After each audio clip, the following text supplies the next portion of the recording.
Prezados irmãos, louvado seja nosso Senhor Jesus Cristo, para sempre seja louvado em nossa Mãe Maria Santíssima.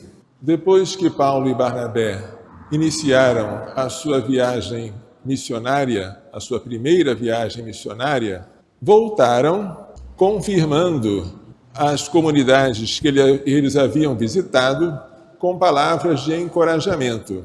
Passaram pelas cidades de Listra, Icônio, Antioquia da Pisídia, encorajando os discípulos e exortando-os a perseverarem firmes na fé, dizendo-lhes: é preciso passar por muitos sofrimentos para entrar no reino de Deus. Eles haviam experimentado os sofrimentos na pele, apedrejamento, perseguição, expulsão da cidade. E eles disseram: o que nós passamos, vós também tendes que passar. Os apóstolos designaram presbíteros em cada comunidade, atravessaram a Pisídia, a Panfilha, anunciaram a palavra em Perge, desceram para a Atália e daí embarcaram para Antioquia da Síria, de onde eles haviam partido. A primeira viagem missionária de São Paulo parte de Antioquia da Síria e volta para Antioquia da Síria, juntamente com Barnabé. Chegando ali, reuniram a comunidade dos cristãos e contaram tudo que Deus tinha feito por meio deles e como havia aberto a porta da fé para os gentios. Os que foram evangelizados foram gentios, porque em Antioquia da Pisídia, Paulo e Barnabé em vão tentaram converter os judeus. Já que vós vos julgais indignos da vida eterna, nós agora nos dirigiremos aos gentios. Então, eles anunciaram isso aos cristãos. Em nossa viagem, nós percebemos como Deus abriu a porta da fé aos gentios. A segunda leitura, tirada do Apocalipse de São João, capítulo 21, fala da consumação dos tempos. Um novo céu, uma nova terra são vistos por João, porque o primeiro céu e a primeira terra passaram, foram transfigurados em novos céus e nova terra. E quanto ao mar? O mar não existe. O mar é o símbolo dos inimigos de Deus. O povo hebreu venceu o Mar Vermelho atravessando-o a pé enxuto. E aqui o mar é vencido de tal forma que ele sequer existe. Uma cidade santa, que não é a Jerusalém da Palestina, mas a nova Jerusalém, ela desce do céu de junto de Deus, vestida como uma esposa enfeitada para o seu marido. Ela é esposa do Cordeiro. O Cordeiro é o Filho de Deus, é Jesus. E ele veio para se casar com a Jerusalém Celeste, que é a Igreja. E estas núpcias são eternas. Então São João ouve do trono, ou seja, de onde está sentado o Pai, uma voz forte que dizia: esta é a morada de Deus entre os homens. Deus vai morar no meio deles. Eles serão o seu povo e o próprio Deus estará com eles. Deus enxugará toda a lágrima dos seus olhos. A morte não existirá mais. Não haverá luto, nem choro, nem dor, porque passou o que havia antes. Ou seja, aquelas tribulações pelas quais passaram Paulo e Barnabé e pelas quais temos que passar todos nós para chegarmos ao reino dos céus, já passaram. Chegando ao céu, tudo desaparece. Aquele que está sentado no trono disse: eis que faço novas todas as coisas.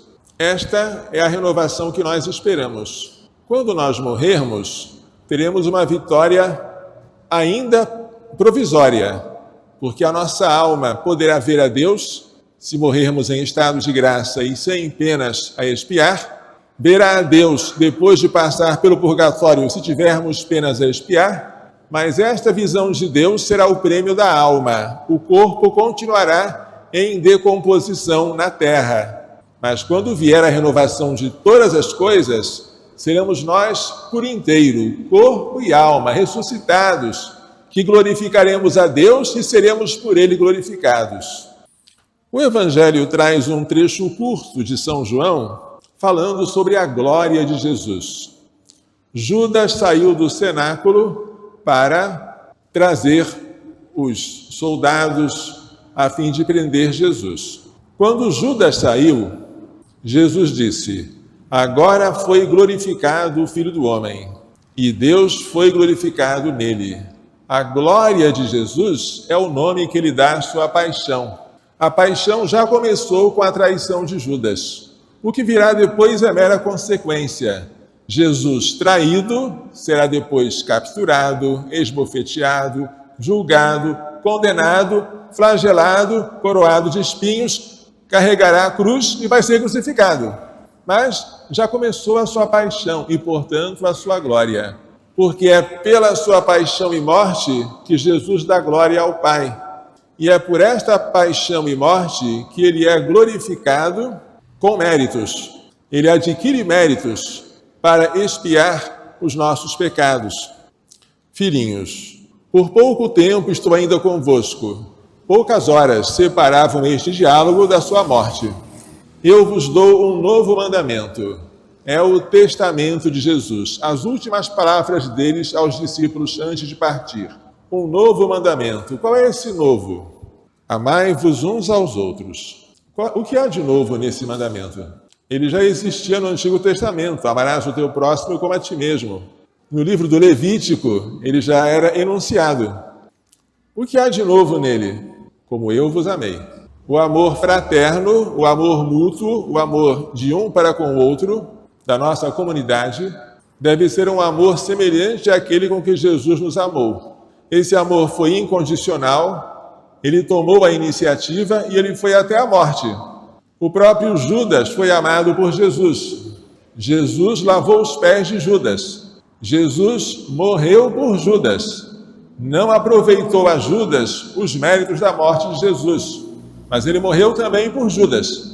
Portanto, se ele amou os seus discípulos até a morte, ele tem o direito de nos dar esta ordem: amai-vos uns aos outros como eu vos amei.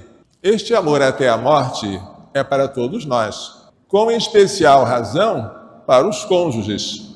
Os cônjuges devem se amar até a morte, não só até um dos dois morrer, mas enquanto os dois estiverem ainda vivos, devem diariamente dar a vida um pelo outro. Isso é que dá sentido ao matrimônio. Nisto todos conhecerão que vós sois meus discípulos, se tiverdes amor uns aos outros. Que bonito, não é? Nós não precisarmos exibir uma certidão de batismo para provar que somos discípulos de Cristo. As pessoas poderiam olhar para nós, verificar que nós nos amamos uns aos outros e diriam: estes são cristãos. Quando eu era seminarista, uma filósofa russa chamada Tatiana Goricheva veio visitar o seminário, não aqui, mas no Rio de Janeiro. Ela, naquela época da União Soviética, havia sido educada no ateísmo, converteu-se ao cristianismo, criou um grupo de mulheres em oração chamado Maria e contava para nós seminaristas como era a perseguição dos cristãos na Rússia. Como um dos seus colegas, condenado a morrer na Sibéria de frio e de fome, depois de sair do julgamento injusto, ouvia os seus companheiros gritarem: Cristo ressuscitou! E ele respondia: ressuscitou verdadeiramente. Para nos envergonhar, aquela filósofa dizia: no Oriente, na Rússia, nós reconhecemos um cristão pela face. Aqui no Ocidente é mais difícil. O sofrimento, as tribulações nos purificam e nos tornam semelhantes àquele que sofreu tudo por nós. Enquanto estamos aqui, nesta terra, devemos agradecer muito as ocasiões que o Senhor nos oferece de sofrer por Ele. E nós sofremos por Ele, não apenas como quando somos perseguidos por causa da nossa religião, da nossa fé, o que é uma glória imensa, maravilhosa, mas também quando temos que suportar com paciência as fraquezas do próximo, que pode ser alguém que convive conosco todo dia. Suportar esta pessoa de convivência diária e obrigatória é uma grande prova de amor. Que nunca nos falte este amor, sem o qual a fé é morta. Se alguém disser, diz São Tiago, que tem fé, mas não tem obras, esta fé está morta em seu isolamento. Tu crês que há um só Deus? Pergunta São Tiago. Pois o diabo também crê e treme. Nisso, você e o diabo são semelhantes, na fé. O que nos faz diferentes dele é a fé operando pela caridade, ardendo em obras, fazendo bem e suportando com paciência o mal. Este deve ser o nosso distintivo. Se ainda não é, envergonhemo-nos. Peçamos perdão a nosso Senhor. Que Maria Santíssima, Mãe de Misericórdia, que perdoou aqueles que crucificavam seu Filho, que São José, seu castíssimo esposo, nos façam compreender e praticar estas lições. Louvado seja nosso Senhor Jesus Cristo. Para sempre seja louvado, e nossa Mãe Maria Santíssima.